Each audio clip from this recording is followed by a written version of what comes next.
Hello, welcome to episode 3 of our Let's Innovate for Vegas podcast. Another one-person show, solo, me, myself, and I, managing director of the Innovate for Vegas Foundation, Dan Hugo. Today we are talking about, today is the 8th of March, 2023. It is International Women's Day. Every day should be. But that's a little editorial. So today we are going to talk about diversity and innovation because the Innovate for Vegas Foundation does strive for that. And being that we are so new, we have some runway ahead of us. So let's jump into the show. Before I do, though, I will say fellow board member and the co-founder of the original Code for Vegas organization from back in 2014-ish, Sean Looker. Sean Looker is going to join in for a show later this month, an episode, I should say. So looking forward to that. We'll probably talk about either, depending on whether it's before or after our next upcoming monthly hackathon, we can talk about our hackathons in general, or possibly I'm going to be visiting a double secret location here in Las Vegas, the Las Vegas area. And we can talk about that too. I'll tell you more about that during that episode. So tune in later or stay on this show, on this episode. I've said before, episodes are individual parts of a general show. The show is called Let's Innovate for Vegas. This episode, diversity and innovation. So let's get to it. So today is the International Women's Day for 2023. It is a celebration of like half of the population of the world throughout history. So it's a good thing we can fit that all in one day. That's nice. And fundamental observation of the importance of diversity kind of goes with that, because that is half of the world, give or take. And so why not spend that one day? And I have a story that was sort of eye-opening.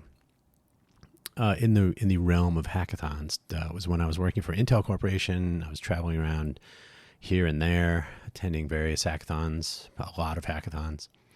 And a hackathon, again, is usually, in the traditional sense, a weekend, usually like Friday through Sunday, Friday evening, Sunday midday or afternoon. Think like 48-ish hours. Sometimes people stay awake the whole time, so it's always fun. Our hackathons tend to be less grueling for the sake of participation. Not everybody has 48 contiguous hours to give to volunteer efforts and whatnot. But anyway, we were at the Hack Holyoke, first time ever. The goal it was Holyoke College in Mount Holyoke, Massachusetts. Thank you, and they were having a hackathon where they intended to and actually managed to reach we'll keep it simple, a 50-50 attendance. So that is people identifying as male or female. So they had about half of each. And again, keeping it simple. So it was an interesting event. Shout out to Eva and Kimmy who organized it. They were students at the time, and then Professor Audrey Lee St. John was the sort of sponsoring or overseeing professor. Professor and I had a discussion after the first night, so I'm assuming it was sometime Saturday. I was awake for a long time, so who knows, but she pointed out, and I had never thought about this, and shame on me, I guess, but she said, I hope the women that are here, I hope they stay. I hope they stay until the end. And I was sort of, I was slightly confused. I said, what do you mean? She said, well, there's just a tendency to sort of, to lose confidence or to not feel like, not feel good enough, or maybe it's some variation on imposter syndrome or any number of things, I suppose. I'm far from qualified to comment on that psychology, but unfortunately, she was correct. A lot of the women that had started and participated halfway or a little more decided not to stick around. It did not present a final project or however they were proceeding along with their notion of what they wanted to accomplish in the hackathon. And it was eye-opening for me. I realized that there's a little bit more to it than just being there. Getting people to show up is always perceived as the challenge, but it's actually creating an environment that doesn't present barriers. It doesn't create, I'll say, tension. Certainly don't want hostility, but I assume, this is me just guessing, just based on being around for a long time, I'm going to assume that there was just this momentum behind a weird judgment or a weird environment where you're going to get, I hate the word mansplained, but it does happen too often. So I'm just kind of throwing some ideas out here. I mean, at the time and even today, I always wonder, and it's always something to think about, is why would somebody show up and want to participate and then feel like they can't get to the end, or they either they don't want to, or they can't, or they're uncomfortable, or whatever it is. It's something that I wasn't really conscientious of prior to that evening. But then since I've taken a conscientious look at where people might feel like they are not welcome, I guess, to use that term, or when they're not enabled, really. So that's unfortunate. I have a saying, I use it maybe too much, but it's still true, that we can't possibly discount the brilliance of half of the world's population. That just doesn't work. So if, and we'll get to this in a second about equity and whatnot, but in general, if people with good ideas are felt that they are not allowed to participate, and you can get granular, you can dive deep into different identity groups and the politics and the adversarialism and somewhat, in the various communities of science and technology and all that. So that's fine, but very simple. Half of the world identifies in one group, half in the other, right? We'll keep it very simple still. And if half of the population, I should say, if one of the groups is disenfranchised, is not welcome 100%, that's a problem. That just is a problem for the other half. So for the whole suffers because of that. So that's the simple version that I have in mind. And like I said, so Professor Audrey Lee St. John, a little eye opener, a little go figure, professor. The students can never be too old to learn. So good for that day for me. So that was Hack Holyoke. That was good. It was a good time. It was an interesting, and then I went to the second Hack Holyoke event as well. That was also really educational. I will talk about that another time, but let's just say special food needs are a thing, and I'll leave it at that for now. But our ethos for Innovate for Vegas Foundation is important, especially today. So to remind you, the three words are inclusivity, diversity, and accessibility. The inclusivity, we changed our name. That was a simple step, and it's part of that third of what we're trying to accomplish. So we changed our name because when it was Code for Vegas, which was a continuation or a reboot of the original Code for Vegas organization from the mid-teens, 20-teens, 2014-ish. So we changed our name because all too often there was I heard these words: I am not a coder, therefore I did not feel welcome. And you can see where we're going to go with this. If that word code for Vegas, if code made you say, I have good ideas and I would like to participate, but this must not be for me. Well, that's easy to change, and it's part of a larger issue, which is providing an impression to people, unintentional in this case, and probably often, that there's some exclusive group going on and that you're not welcome. So that was not the intent by any means, and the word inclusivity can be used very easily. It's printed it's written in text, it's said out loud, and it's the general feeling. That's not the difficult part. The difficult part is making sure people hear it and believe it. So that was an easy change as far as our name. Innovate for Vegas is something that anybody can do. It's something that doesn't even involve code. I mean, it does involve code, but it doesn't focus on code.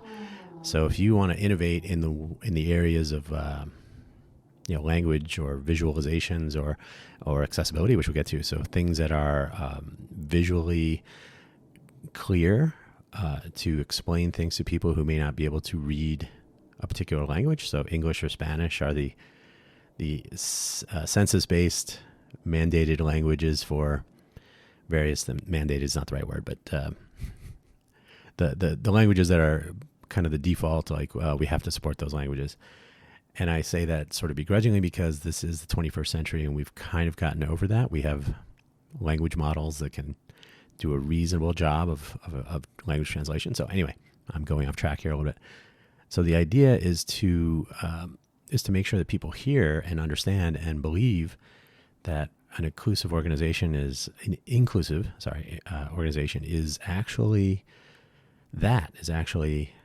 it's not just about code. It's not just about the hackathon issue that Hack Holyoke was addressing. It was that it was going to be 95% of one group and 5% of the other, or some whatever. I'm just making those numbers up, but it's probably not far off from that. So their achievement to get about half of each of these two groups, which again I'm keeping simple. So I don't want to. We can have another discussion someday with more than just me, if that's interesting. But for the sake of this discussion, not even being so concerned about that, being aware of the need to offer a fair and comfortable entrance for all interested is part of our goal. So, in fact, the imagery I use, I've mentioned this before, is a restaurant that is a Kentucky Fried Chicken or KFC and a Taco Bell because they're owned by the same company. And so I, somewhat humorously, I hope, I suggest that you can enter the door that resonates with you if you want chicken or tacos or whatever else.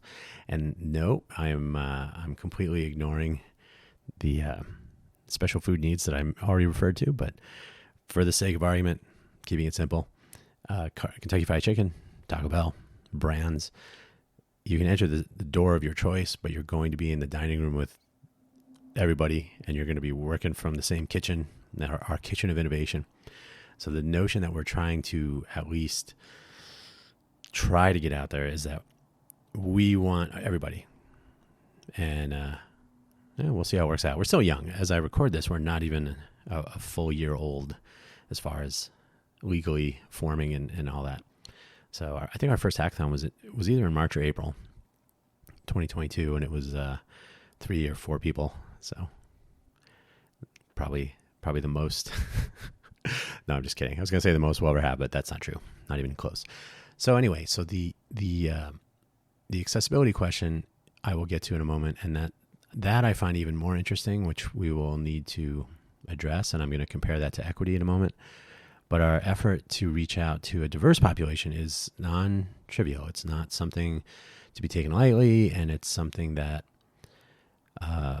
we need to spend more time on because, to be honest, we are showing the fact that there is a divide. There is still, for whatever reason, whether it's awareness, and the Las Vegas area does have a communication and discovery issue. That's a separate thing also.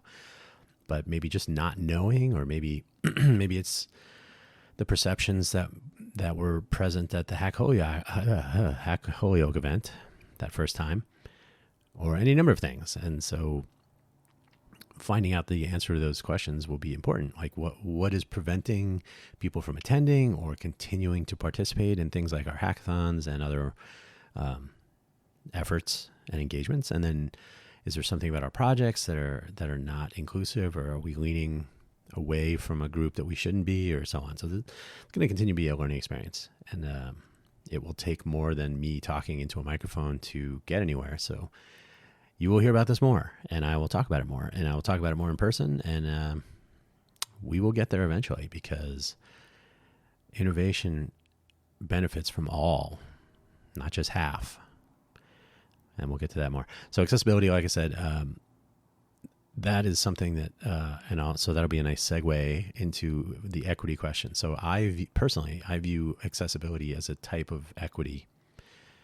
The fact that we are a very teeny tiny organization and we probably never will have the power or the gravitas, if you will, to really impact the much larger picture that is, say, equality and equity, and what the two words and maybe even more variations and specific definitions, what they all mean and what can be done to adjust, to tune, to account for, and so on. So that's well beyond our purview. This is, we're not going to get anything done there. However, accessibility is kind of interesting because software, for example, so often not accounting for accessibility issues. And we're talking from a coding standpoint, sure, but the human interface, the human experience that is between your app or your service or your whatever you have that's running somewhere on a device or in the cloud or wherever, a person will often interact with that. And sometimes that person doesn't speak the same language that you do, or sometimes they can't see as well as you do.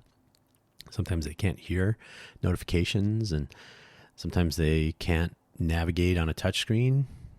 Maybe they can't do a lot of things. Maybe there are limitations that they face, and the question of accessibility becomes, how can the things that we're working on, our foundation efforts, our civic volunteerism, and all of the projects that we have and will have in the future, how can they not restrict usage or benefit to a subgroup of people in whatever accessibility mode is, I was going to say at hand, but that would be silly. You know what I mean? What does each individual user face, and how can we accommodate that? It's tricky to get to 100%, but certainly thinking about it is where that begins. And so often in my travels, I have heard my colleagues say out loud, why would someone need some feature, or why would someone need a visualization of a thing that you can hear just fine, things like this. So it's more often than not just not knowing, not being aware. So that's high on our list of things, is to, our website and any apps or any tools or any visualizations or anything we do should at least start from a position of, let's try to make this not limited in its audience of application. I don't know if we'll get to 100%, but we should at least try and know that we tried and know where we're not making it.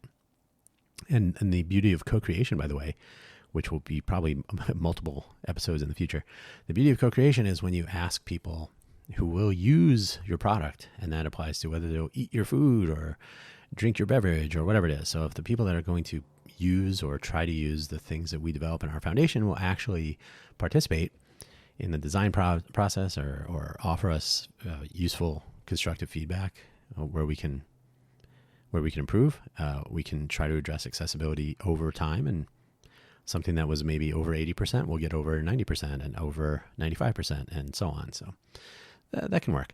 But anyway, back to a big question, which is quality versus equity, or equity versus equality, either way. I have included in the show notes a definition apropos for today from the International Women's, what is that? International Women's Organization? Let me do some clicking here. Where'd it? Okay, I don't know where it is. My link is gone. All right, so I have it in the show notes though. So the International Women's Organization, their website, they define equity versus equality. They compare them, and in that realm of definition, it's equity is about providing the resources to someone so that they have an opportunity for an equal outcome based on, or providing the resources based on their circumstance or other considerations. So again, we as a teeny tiny organization can't do that every time. It sounds like there's a lot of room for discussion. There's a lot of nuance. So I don't really want to get into a debate about definitions of words, but I will say, certainly in the realm of innovation, it's easy to have that filter in place, and unfortunately, and that happens all too often, even though historically innovation finds a way, if I can paraphrase a famous movie line, but innovation finds a way, and the people that are innovative and inventive do so. And sometimes it takes some effort to get the credit for it or to get it out into the world. And this has been shown in various identity groups and anachronistic views on people in general. But so opportunity versus outcome. Inventors, innovators, people who see a solution and can get there and can show or tell or can essentially solve a problem. That doesn't happen every day. So certainly the first step is to allow or enable or prevent barriers to that happening. If that's equal opportunity, and if the outcome that your innovation, your invention, your solution actually enters the world and people actually know that it was you and whatnot, that's a great question that I cannot possibly answer. These are subtle nuances that should be the subject of discussion and debate, so that everybody ends up on the same page. And maybe opportunity and outcome should kind of merge together. Maybe there's a fine line and there is a difference on one side or the other. That's a great topic for a podcast for another day. So I know I hate doing that. But bad habit. It's a very large undertaking. So we are just too small to think about this. So instead, if we say, access to things, so equity of access, I guess, if we can address things like a poorly designed street crossing, which there is one, and I have a picture that I show people of one right here in Las Vegas.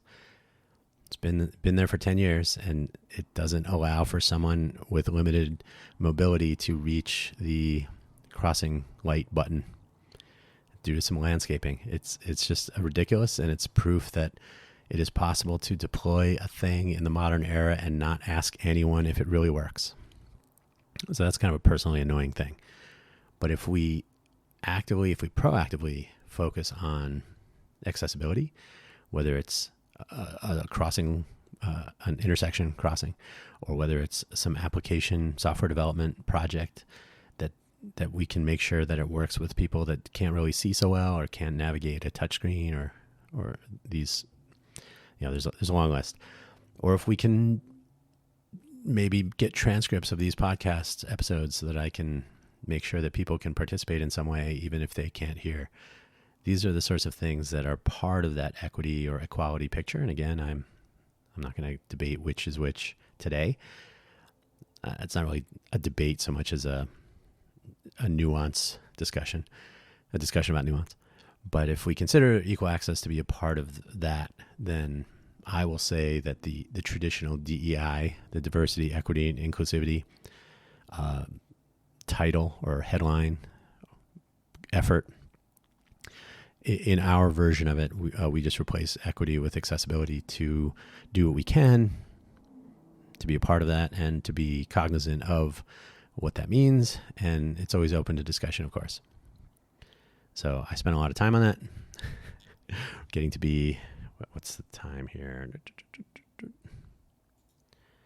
need to work out my production hardware configuration. So it's we're coming up on 25 minutes, so I'll wrap it up. Thank you for listening today. And again, we're celebrating International Women's Day, which should be at least acknowledged every day, because the brilliant ideas of half the world's population, and today and through history, probably takes more than one day to really properly realize, understand, and celebrate. So every day. So historically, we're at the end of the notes. Innovation by all and for all is something that should be on the menu. It should be something that just is a matter of fact. It shouldn't be a big surprise. So it turns out that, and this is not a history podcast episode, so don't look for, I just kicked the microphone, sorry. Don't look for an in-depth dive, but definitely check out some of the internet. There will be all month, since March is also recognizing women, which again should be all, but here we are. So historically, innovation is a matter of necessity, right? So there's the completely well-known and probably half right, again, half correct, the mother of invention, necessity, right? So, how often is there a problem? It gets solved. Is anyone with any sort of awareness of how the universe works really going to stop and say, wait, what was the gender or identity of the person that invented this? I'm going to base my usage on that. So that's just ridiculous. So innovation is really in a sensible world not even aware of that. So something to think about. So too often people put up a wall or a glass ceiling. These are still around, obviously.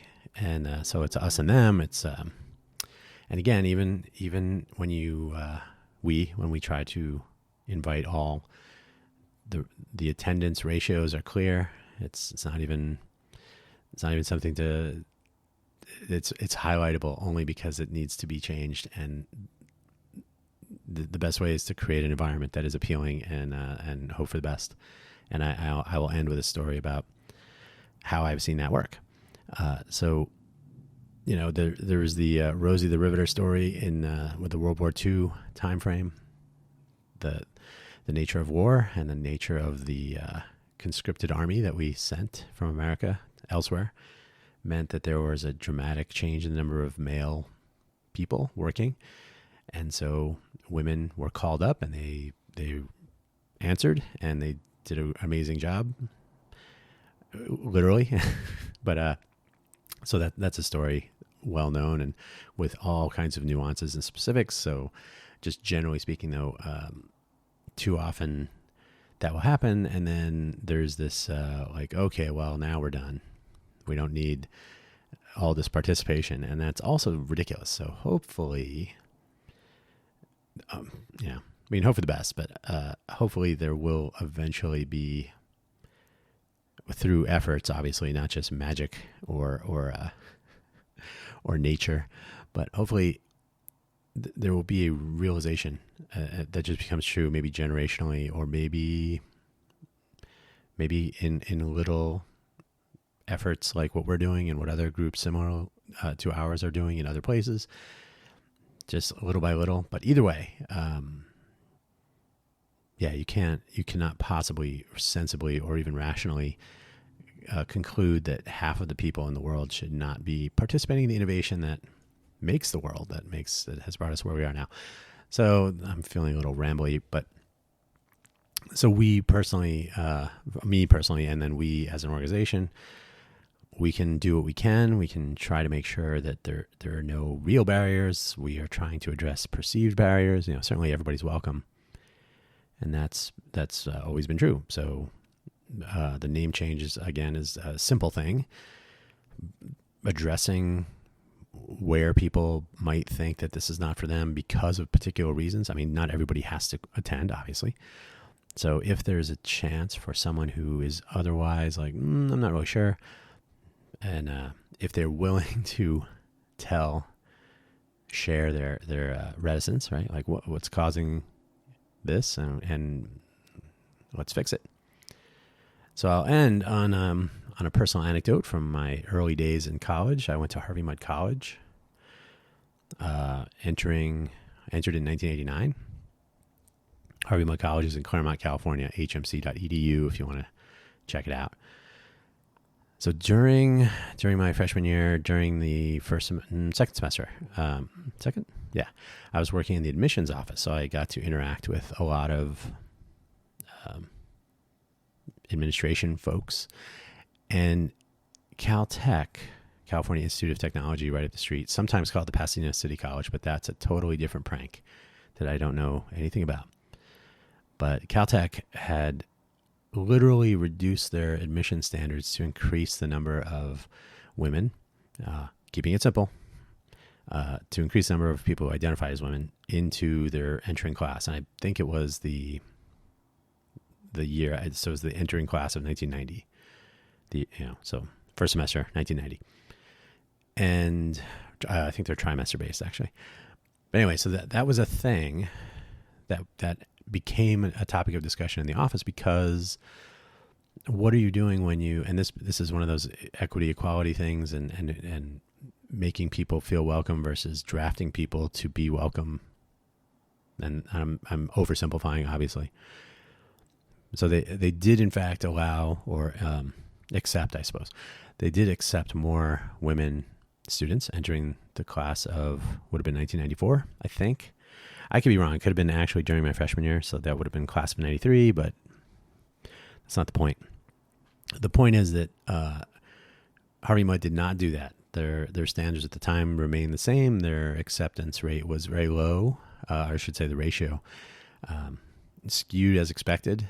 So we had, I want to say my graduating class in 1993, I think it was 118 total, and there was 15, or it was 115, there were 18, something, I could look that up somewhere. But the point is, it's the ratio that nobody was surprised at. It was often mentioned as an issue, but not one that was proactively addressed. And there was, honestly, there's good reason for that, I think. I did take a class from one of the professors who graduated from Mudd, and then he came back to be a professor. It was Professor Olson. He has long since passed, so too bad. He was a pretty interesting character. So we took a class about that. We took a kind of a meta class about, it was women in science from another perspective, I think it was. And it was basically exploring what ended up manifesting at Harvey Mudd as fewer women professors and students and participation in general. So it was an interesting look historically at some of the biases in place and whatnot.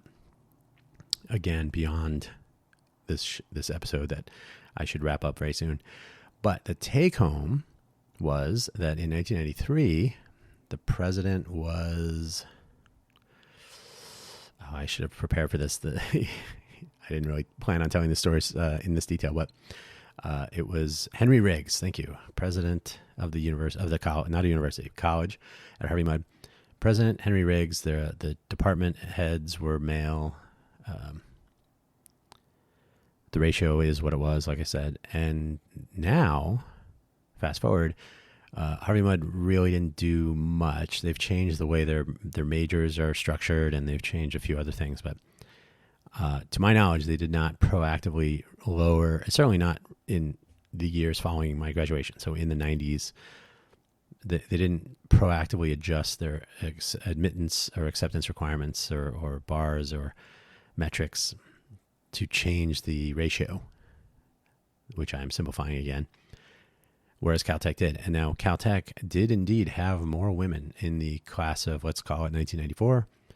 And by the end of that first year, 1990, 91, most had either moved on to other schools or just dropped out, or essentially they were not a good fit. And so the artificial changing of the entry parameters was not ultimately successful or good by most measures.